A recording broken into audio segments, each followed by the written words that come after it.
Catelyn 8 shows us Catelyn being escorted by the Manderleys in order to reach Robb as he is marching south, and we find that Robb's host here has managed to come to Moat Cailin and set up their camp. We get a description of the castle of Moat Cailin.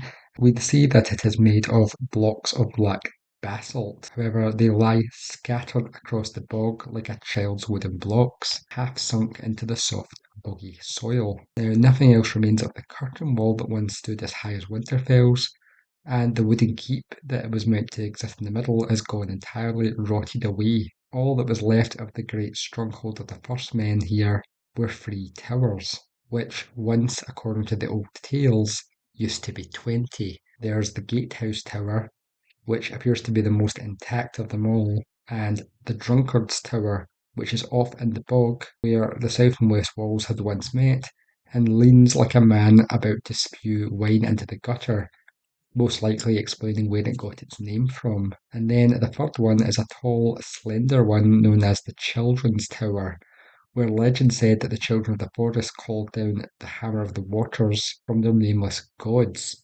And what is interesting here is that this tower appears to have been struck by lightning, as half of its crown is missing but appears to have been scattered across the bog, much like it would have been if it was struck by a lightning bolt, hence the hammers of the waters being a storm, which makes sense as a lot of the Stormlands imagery centres around hammers. And while all of these towers are covered in green moss, it is notable that there is a tree growing from the Gatehouse Tower, which is said to be covered in ghost skin white moss, which makes me think again that this is us getting a subtle hint that the weirwoods are again showing their presence here. Brynden is shocked at the state of this.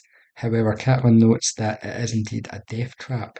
Even though the castle has long since fell apart, there is no way an armed force can formidably take or pass through this without challenge, also explaining why the North most likely have not in any way aided in its reconstruction.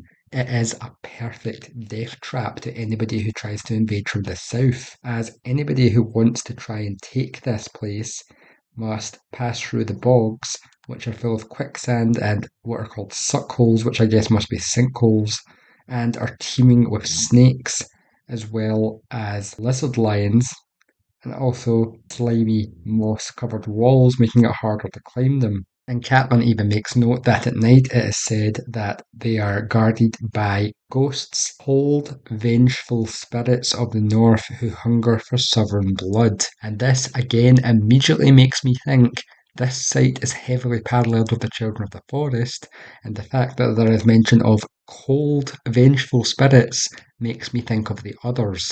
So this site is again one of the sites of the Children of the Forest and the others, and so is most likely important to the ancient lore.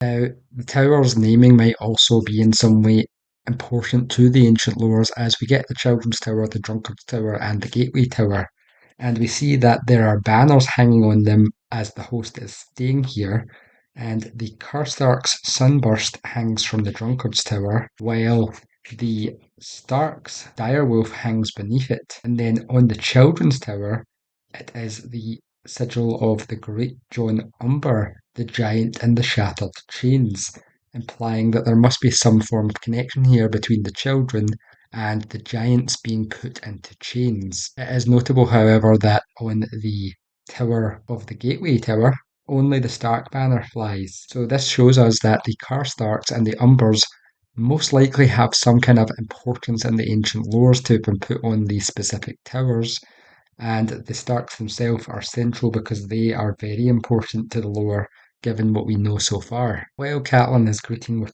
lords here, we find that before she left the Eyrie, she suggested to Lysa taking Robin with her in order to foster him at Winterfell with the other boys in order to help him grow.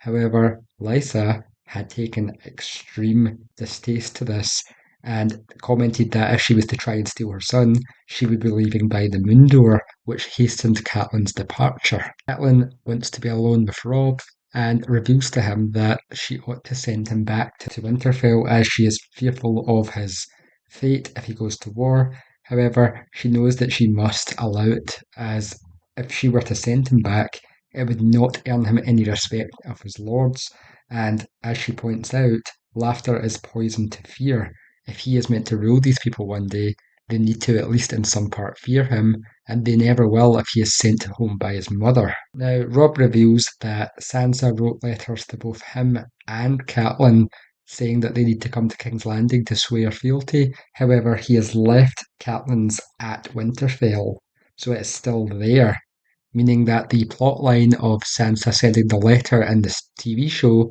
may actually still come to pass as part of the books, as that letter is still retained in the castle. Now, we find that Catelyn immediately recognises that this letter is being ghostwritten by Cersei, and it is troubling to them that there is no mention of Arya whatsoever.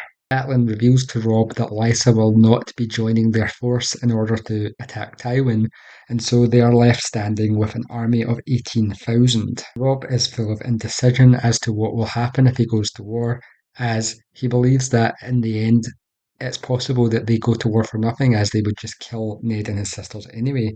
And Catelyn reminds him that they have to try and to remember what happened to Rhaegar's children, as the Lannisters are malicious. It is revealed to us that just less than a fortnight ago, a battle took place in the hills below the Golden Tooth. Edmure sent Lord Vance and Lord Piper to hold the pass, but the Kingslayer descended on them and put them all to flight. Lord Vance himself was slain, and the last that they heard, Lord Piper was falling back to join Edmure at Riverrun, with Jaime Lannister hot behind them. And while this was happening in the pass, Lord Tywin brought a second Lannister army around from the south, and it is said to be even larger than Jaime's army. It is also noted that they have word of Sir Raymond Darry and the Brotherhood, and they believe that they were sent in order to hunt down the second host. However, this was not the case. They were sent to hunt down what they believed was the mountain raiding places. It is revealed that as soon as they crossed the Red Fork, the Lannisters fell upon them, and Gregor Clegane himself took them by surprise as they tried to pull back across the Mummer's Forge. We do know at this point that Sir Raymond Darry is killed, and most of the men from Winterfell. However, Lord Tywin closed off the King's Road, it said, and now he's marching north towards Harrenhal, burning everything as he goes. And so only a scattered few of the Brotherhood appear to still be around. Catelyn suggests that Robb's strategy is to wait for Tywin to head up to the neck and then have the Crannog men under Howland Reed bleed them off slowly as they pass through the narrow passage, as he has already sent word to Greywater Watch. However, they both note that it was agreed by Roose Bolton that Tywin is too smart for this and he will stick close to the Trident, taking the castles of the River Lords one by one until Riverrun is itself isolated, and so they need to march south in order to take him on. Robb reveals his strategy to Catelyn after her urging, and he reveals that he is going to leave a small force to guard Moat Cailin in order to prevent any attacks heading north, and once his force is below the neck, he will split his host in two. The foot can continue down the King's Road, while the horsemen cross the Green Fork at the Twins. When Lord Tywin gets word that they've come south, he'll march north to engage the main host, leaving the riders free to hurry down the west bank to Riverrun. Catelyn then notes that he has put a river between the two parts of his army, basically separating them. Then Robb notes that it is also between Jaime and Tywin. There was no crossing of the Green Fork above the Ruby Forge, where Robert won his crown. Not until you reach the Twins. All the way up here, the Lord Frey controls the bridge, which Catelyn has doubts about, as he is known as the Lake Lord Frey due to his reluctance to actually pull his weight. However, she also comments that he should not trust him. Robb initially plans to send the Great John Umber to lead the host against Tywin.